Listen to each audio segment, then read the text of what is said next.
সুপ্রিয় দর্শক, আসসালামু আলাইকুম। রিফা রান্নার রেসিপি থেকে সবাইকে স্বাগতম।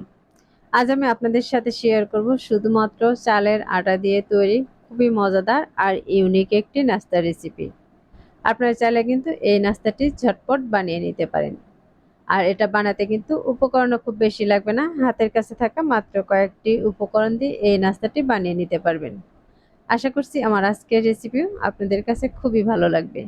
আর রেসিপি ভালো লাগলে ভিডিওতে অবশ্যই একটি লাইক দিয়ে শেয়ার করা অনুরোধ রইল। আর আমার চ্যানেলটি এখনো সাবস্ক্রাইব করে না থাকলে চ্যানেলটি সাবস্ক্রাইব করে আমাকে সাপোর্ট করবেন। তাহলে আর কথা না বাড়িয়ে চলুন রেসিপিটি দেখে নিই। আজকের এই রেসিপিটি বানানোর জন্য দিয়ে দিচ্ছি ভেজা চালের গুঁড়ি 1 কাপ আর হাফ কাপ দিয়ে দিচ্ছি ময়দা। তার সাথে দিয়ে দিচ্ছি হাফ চা চামচ লবণ আর দিয়ে দিচ্ছি হাফ কাপের মতো পানি। প্রথমে আমি হাফ কাপ পানি দিয়ে এই আটাটাকে মাখিয়ে নিব। আমি এই ব্যাটারটা কিন্তু খুব শক্ত বানাবো না, আবার কিন্তু খুব পাতলা বানাবো না। আমি আরো কিছুটা পরিমাণে পানি দিয়ে দিচ্ছি। এখানে আমি কিন্তু মোট 1 কাপ পানি দিয়ে দিয়েছি। এখন এটাকে খুব ভালোভাবে মিশিয়ে নিব। যেহেতু এখানে আমি চালের গুঁড়ি আর ময়দা ব্যবহার করেছি, যে কারণে এটা কিন্তু একটু সময় নিয়ে মিশিয়ে নিতে হবে। আমার এগুলো মেশানো হয়ে গেছে।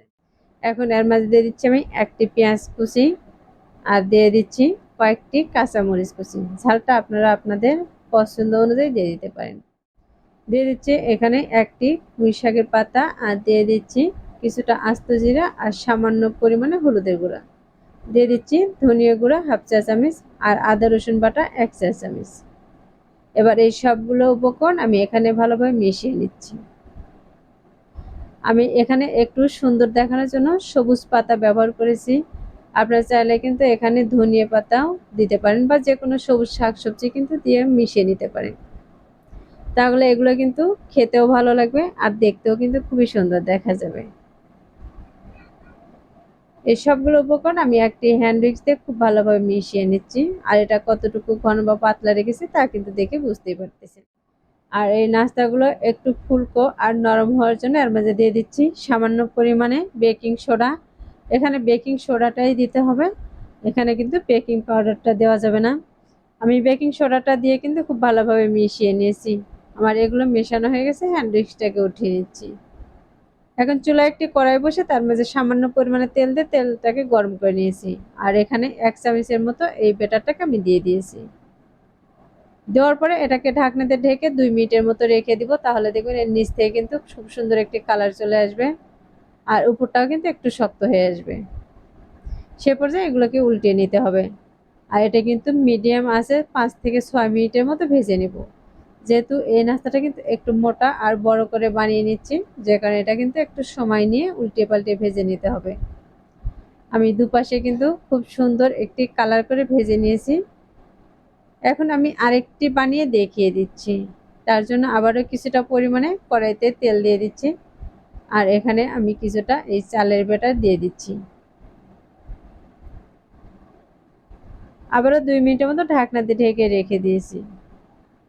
দিয়ে এটাকে আবারও কিন্তু উল্টিয়ে নিচ্ছি।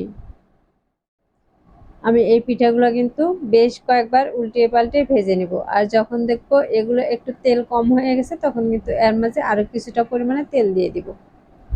দিয়ে আমি আবারও কিন্তু এটাকে উল্টিয়ে নিচ্ছি। এভাবে সামান্য তেল দিয়ে যদি নাস্তাগুলো বানিয়ে নেওয়া হয় তাহলে দেখবেন এই নাস্তাগুলো খেতে কিন্তু খুবই ভালো লাগে। ডুবো তেলে ভাজা নাস্তাগুলো খেতে কিন্তু ভালো লাগে না, অনেক সময় গ্যাসের প্রবলেম হয়ে যায়। তাই এভাবে অল্প করে তেল দিয়ে নাস্তাগুলো বানিয়ে নিতে পারেন। আর এটা চাইলে কিন্তু আপনারা ডিনারেও খেয়ে নিতে পারবেন। রোজ রোজ রুটি পরোটা খেতে কিন্তু ভালো লাগে না, তাই এইভাবে কিন্তু আপনারা চাইলে মাঝে মধ্যে হেলদি ভাবে নাস্তাটি বানিয়ে নিতে পারেন। নাস্তাগুলোর সাথে কিন্তু আপনারা চাইলে আরো বিভিন্ন সবজিও মিশিয়ে নিতে পারেন। তাহলে দর্শক, আশা করছি প্রতিদিনের মতো আমার আজকের রেসিপি আপনাদের কাছে খুবই ভালো লেগেছে আর সহজও লেগেছে। রেসিপিটি ভালো লাগলে ভিডিওতে অবশ্যই একটি লাইক দিয়ে শেয়ার করার অনুরোধ রইল। আর রেসিপিটি বাসায় অবশ্যই ট্রাই করবেন। আর আপনাদের কাছে কেমন লেগেছে তাও আমাকে কমেন্টে লিখে জানাবেন। আমার চ্যানেলটি এখনো সাবস্ক্রাইব করে না থাকলে চ্যানেলটি সাবস্ক্রাইব করার অনুরোধ রইল। আর যারা চ্যানেলটি সাবস্ক্রাইব করেছেন তাদেরকে অসংখ্য ধন্যবাদ। কথা হবে এরকম সহজ সহজ রেসিপি নিয়ে। এ পর্যন্ত সবাই ভালো থাকবেন, সুস্থ থাকবেন আর আমার নিয়মিত রেসিপির সাথেই থাকবেন। আল্লাহ হাফিজ।